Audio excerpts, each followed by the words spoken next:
And I don't know about you, but I could just sit with that passage all day.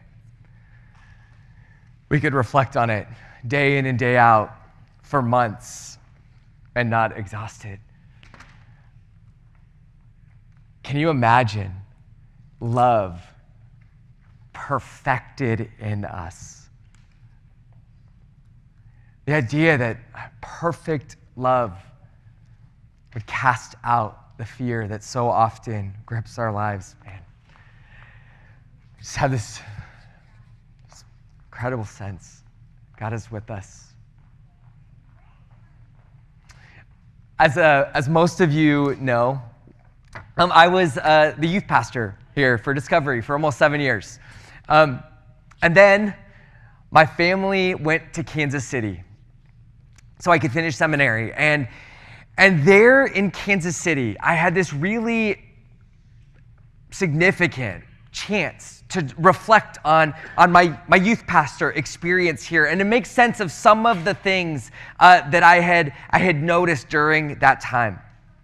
Not all of you know this, but in my last couple years here, as a church, we experienced a lot of people walking away from the church. Not just away from Discovery, but like the church altogether, and for a lot of different reasons. But one of the stories that I kept hearing, it was something like, I was gone for 5 or 6 weeks, and no one reached out to me. No one even noticed I wasn't there. And this struck me because we weren't a large church or anything, and so I felt stumped by how we could let this happen multiple times, right? And so this was kind of one of the things I wanted to understand. How could we go 5 to 6 weeks without noticing someone who we sit next to on a regular basis missing, right? Not just one time, but over and over. Because the church is a family. We just heard it read a minute ago. Loved ones, let us love one another. And so how does a family, right, not even notice when someone's been gone for more than a month, or when love is the thing for us? It is our primary calling. I run with this group on Tuesday mornings. And one of the guys who runs with us, his name's Matt, and he runs with us most weeks, but a few months ago, he missed 3 weeks in a row. And immediately, another guy, Ross, started to ask if Matt was okay. Because I realized I had forgotten that Ross wasn't in our text group, and so he actually didn't know that Matt had texted the rest of us that he had hurt his back. But he noticed Matt had missed twice, and by the third time, he was already checking in with them. But it's not just, right, my running group where people are keeping track of each other. Dan Degg, long time part of our church family here, retired from the fire department a few years ago. And if you've ever talked with Dan for any period of time, you would hear about the fire service and the brotherhood that he experienced. And you would hear him talk about the way that firefighters look out for each other in this deep way, caring for each other through hard times, actually showing up for each other's families, that they would love one another. Or I've been thinking about this group that I found out about that lives in our neighborhood. On the day this one new family moved into the neighborhood, the mom was busy working through some boxes in the garage, and she went to open the garage, and there were 15 neighbors and a bunch of kids standing out front with welcome signs and food and gifts. And this new family quickly discovered that the people on this street really look out for each other. They actually watch over each other's houses whenever anyone goes out of town. They regularly have block parties right there on their street, and they have this active text thread or text group that's used to stay connected to everybody, but also to communicate needs on any given day. Just a week before school got in, one of the local teachers at our elementary school lost her husband unexpectedly, and this group on her street just rallied around her and have cared for her in ways that, right, like inspire. And I think a lot of us have experiences like this, whether it's my running group or fire department or a neighborhood, like community, where like we find community, we experience community that we're part of, that like, can we just like call it this, name it this, that takes care of us maybe better, loves us better than we've experienced in the church sometimes. Like we see these communities and we experience them, and there's a sense that like we can feel a little bit let down, maybe even disappointed when we miss a couple of weeks of worship and no one seems to notice. Church often, sometimes, doesn't feel very much like the family that we're told that it is, right? Like sometimes it doesn't seem like we do the best job of loving one another. I don't know if this rings true to your experience. At least a number of people have said that this is true to them. And so this is the issue that I was wrestling with as I got some space and I got to go to seminary and learn and think. And that's when I came across some interesting data that helped me kind of think about what all of this might mean. And one of the things I discovered is that only about 17% of people who identify as Christians in the United States gather for worship twice a month or more. 17%, so that's like less than 1 in 5. For everyone else, the other 83% will gather on Sundays less than twice a month, and the majority only once a month. And this is for a variety of reasons, right? Like we know the reasons: travel, work, kids' sports, family events. Like you don't need me to list them, but we sort of like know them.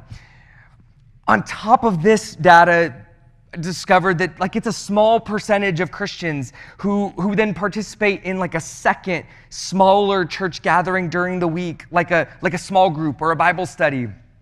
And again, regular attendance at these like secondary events are even smaller. Definitely not the norm.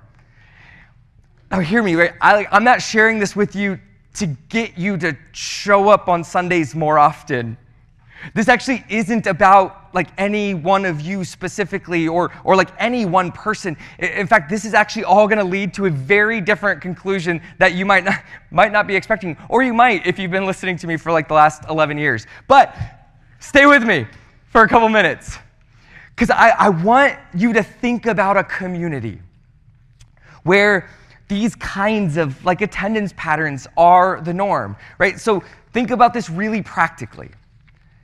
If I miss a Sunday, okay, like everyone notices, right?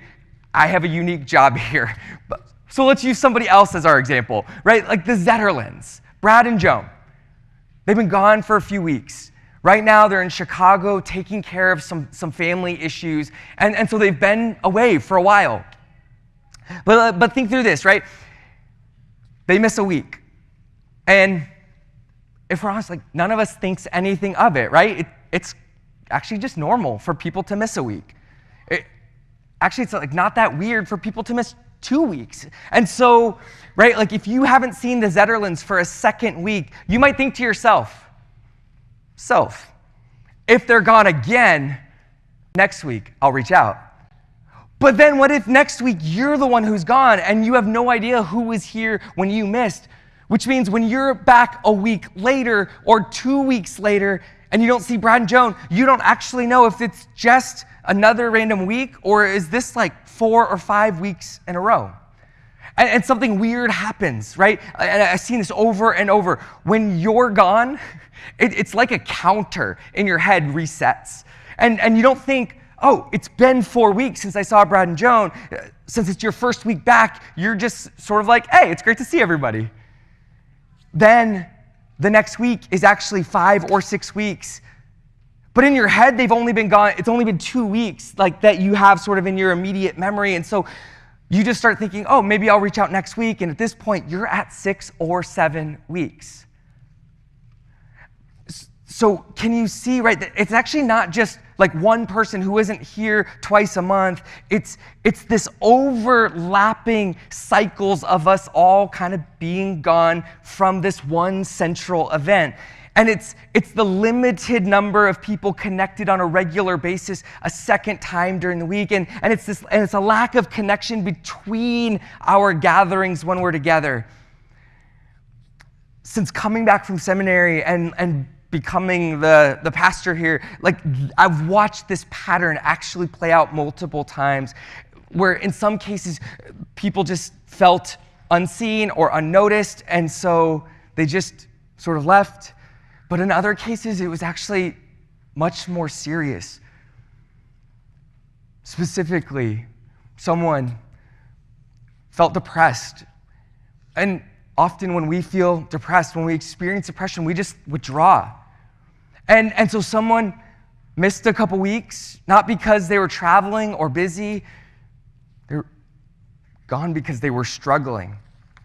But depression can make it so hard to reach out. And at the same time, depression can like make you hyper aware of people who are making an effort to connect or not. And if it takes 4 or 5 weeks to really notice someone's been missing and then reach out, it can feel like a lifetime, especially for someone desperate for some sort of lifeline. Right? That's more than a month of really struggling alone. And truthfully, I could give you a list of names who went through this exact experience with us over the last 11 years. And I don't say any of this to like make us feel guilty or to suggest that we didn't care about them or even try.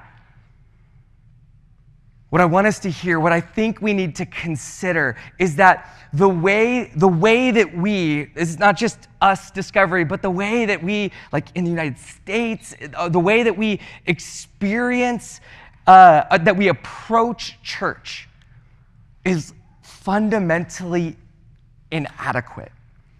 Inadequate to what we actually need, to what God made us for, to God's design. So as the saying goes, you've heard me say it before, your system is perfectly designed to get the behaviors that you're getting. And so we have been given by God a new family, a family designed by God to work a certain way. But we, not us specific, we've inherited this, but we have designed the church's life around a weekly event and sort of attendance at this weekly event. And so we don't behave like a family. We live like a bunch of random people who share a common interest or hobby. We spent last week, and I appreciate, Carrie, your summary for us. Last week, we sort of obsessively looked at God's incarnational love for us, the love of God taking on flesh and moving into the mess of our lives. God has loved us. What a great starting place. And God has adopted us into his family. And God has welcomed us into this brand new community. And we can be really good at talking about this family. But it is so much harder to live like family, to be family together. And here's why. This is what I'm convinced of, but push back on me. Let's have this conversation. Here's what I think is happening. So we talk about this group here as family, but this is 70 plus people. Closer to 100 if we include all of the people who aren't here right now. This group right here is what sociologists call an extended family network, right? Like if we look around, this is cousins. This is second cousins. This is aunts and uncles and great grandparents, right? Like this is a gift. Anybody who has an extended family, you know how much of a gift this can be for us. It's a blessing. But what that means is that this gathering right now is a family reunion, right? Like we don't think about it like that because we've made this the main thing, because it happens weekly. But it's a weekly family reunion of our extended family. This is a special event. And this is family. But extended family has limits. Extended family is important, but you don't live out your daily life with extended family unless they live in your home, right? Or are like an integrated part of your daily life. I think about earlier this year when Becca, or last school year, Becca had to give a presentation in French about her family. And on it, there was a page for her mom and dad, a page for her sister, and a page for Auntie Erin and Jack, right? Because our lives are so like involved in each other every day, right? That in her mind, we've got lots of extended family, but Erin and Jack are like family in a different kind of way.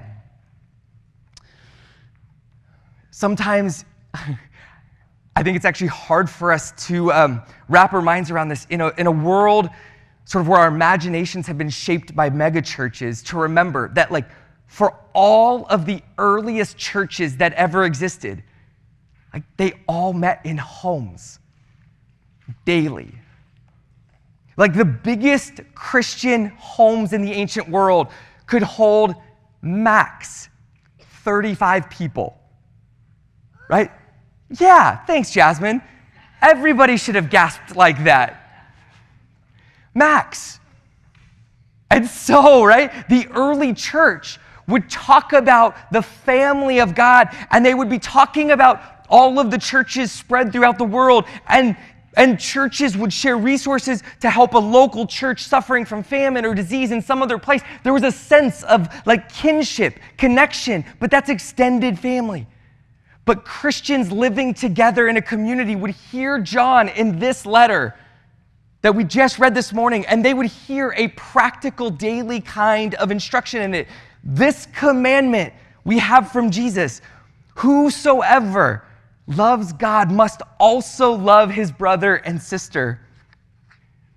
Right? The first Christians, they wouldn't hear love your brother and sister and then think about the 70 to 100 people who make up the other churches out there in other places. They would think about the actual brothers and sisters who they saw and interacted with daily. They would think about the 15 to 30 people who, in this little town, had given their lives to Jesus. These people would be different ages. They would be from different social classes. They might even be from different ethnic groups, speaking different languages. But together, they would have a sense that they were family together, that they had been given the gift of this family that needed each other, that God made us for each other. And then they would be committed to obeying Jesus daily by the way that they loved each other day in and day out. And then this 15 to 30, right? The moment that whatever home was being used to gather wasn't big enough for the whole church. This one church assembly gathering would then split into two. But then think about the practicality of that, right? They wouldn't split based on age. Okay, there's too many of us, young people over here, old people over here. They wouldn't split based on social class, rich people over here, poor people over here. They wouldn't split on common interest. They wouldn't split on ethnicity, Jews over here, Gentiles over here. They wouldn't split based on chemistry. We like each other over here. We like each other over here. You guys make us feel uncomfortable. They wouldn't split even over language. They would split based on proximity. Proximity, location. The most important factor was that these people were living out their daily lives together. For example, the evidence that we have from the city of Rome, which was the center of the known world, was that it was a city of about 100,000 people. 100,000 people. That's a big city in the ancient world. It's a city that's basically the size of Livermore, right? There were in Rome, when the letter to the Romans was written, we have evidence of about 5 to 7 house churches. That's it. The biggest of them being probably 35 people. Now, Rome wasn't so big that you couldn't walk across the city to meet with a different house church. But the early church understood that if we are going to obey Jesus, if we're going to love our brothers and sisters, then we just have to see our brothers and sisters. We have to see them daily. We have to bump into them. We have to live with them daily. And so in the early church, their understanding was that you couldn't be the church with people that you didn't see in the market daily, that you didn't have to deal with, that you didn't interact with as you were doing your work, and that you didn't eat with on a regular basis. That there's actually something about eating together on a regular basis that shapes us, and that it's messy, but it's good, and God is doing something. As you read the New Testament, there are all of these, they've come to be sort of phrased as the one another's. And you've actually heard me talk about them many times. They're important. Things like serve one another, bear one another's burdens, meet one another's financial needs, forgive one another, pray for one another, spur one another on toward love and good works. The one another's, they sort of permeate the New Testament. These are all of the specific ways that we love one another. The early church understood these were best done in proximity, right? It is the easiest thing in the world to bear with annoying people that you only have to see once a week. You guys aren't holier than me, right? You don't, there's nobody who annoys you. You guys are totally peaceful and patient with all people, always. No, there are annoying people in the world, right? They just grate against you. Their personality is just not your personality, not your cup of tea. And it's easier to be church with them if you only have to see them for an hour once a week. But God will shape your character if you begin to live your daily life with them and rely on His Holy Spirit to do something in you so that you can love them well day in and day out. It's actually really easy. I mean, it's not that easy, but because we're busy, but it's actually pretty easy to schedule people into your life, right? To anticipate, okay, this is when I'm going to be with this person, and so I'm going to pray and I'm going to prepare, and then I can muscle my way through it, and I can recover, and I can be like Jesus.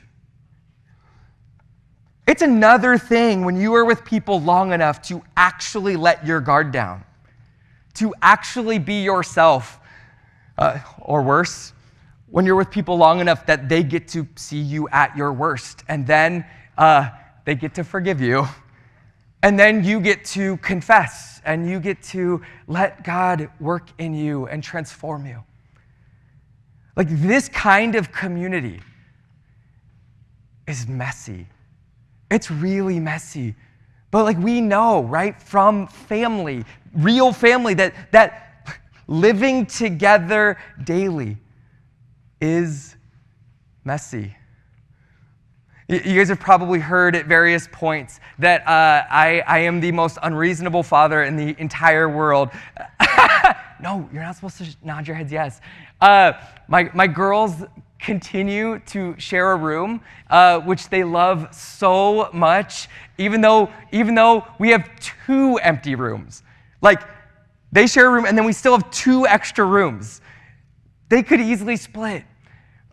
I don't know how to explain it to you, but since we had 2 kids, I have had this deep conviction, I think it's from the Lord, that there is something about making life messier for them, making it harder for them, that creates a daily opportunity for them to learn to trust Jesus and to learn the love that we're called to. Is it working? Right, but what you just see in there is, truthfully, I don't know. I don't know if it's the best way to organize our family's life, but it is a practical way to say, to embrace that family is messy. But it's also a gift, because in that messiness, we find the God who meets us in the mess and who wants to make us more like Jesus. All right, this is the paradox. Jesus, because he loves you, gives you a messy family, and he calls it a gift. Right? It doesn't always feel like a gift. But if we are ever going to enter into the mess of our neighborhoods, if we're ever going to be sent as Jesus was sent, if you don't know what that means, go back and listen to last week's message, right? If we're ever going to enter the mess of the neighborhoods, we need to practice incarnational love by showing up in the messiness of our church family. We need to receive each other as this daily gift. And I actually don't mean all 70 plus of us. There's no way for us to love all of us every day in this kind of way. What I mean is that you and whatever other brothers and sisters you can or do interact with daily, that's who God has given you as a gift. And maybe they're already there, maybe they're on the edges of your life and you don't quite realize it yet. Some of you have heard the story of how, like, Manny and I, because of our work, are in proximity to each other, he at Starbucks and I here. All it took was overlapping our work a little bit, and all of a sudden we were having daily conversations that were shaping us in really profound ways, that God was showing up. We were already in proximity, but God pressed us into a deeper kind of daily relationship. And I wonder who might exist like that for you. They're already like near your life in some way. We're like right in the middle of a 3-week, we were calling it kind of a vision series for our church. And I don't know if you've noticed this, but like this vision is actually more about the church than Discovery Church. Like saying this out loud is weird. I get this, but if I had to choose today between you, any one of you, right, being together daily with 3 or 4 other Christians in your neighborhood, or you showing up here on a Sunday morning, I would choose you being church with your Christian neighbors every time over you going to church once a week. I don't know. Am I allowed to say that? Like, this is a big part of my job this time. So I like that you're here. More than that, I actually think what we do here is really important. But I actually don't think it's most important. Yes, thanks. You guys follow Jasmine's lead. Thanks, Tom. There it is. We have so oriented everything the church does around Sunday mornings that we have gotten out of the habit of meeting together daily. as the church was meant to, because we're family. I promise you, living daily with brothers and sisters will be super messy. But that's the gift of God's love. A messy family, all learning to love together. But more than that, we are told that in this messy family, we will encounter Jesus. Not just once a week during a worship service, but daily in our life together as we break bread, as we confess, pray together, spur one another on toward love and good deeds. And I wonder this morning if you could think, if some people come to mind, like who are 2 or 3 Christians who you could easily engage with on a daily basis.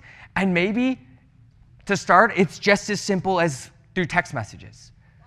But it's got to be actually more than that. So who are the people who live near you? Who are the people whose lives overlap with yours, who you could begin to pursue, to connect with daily?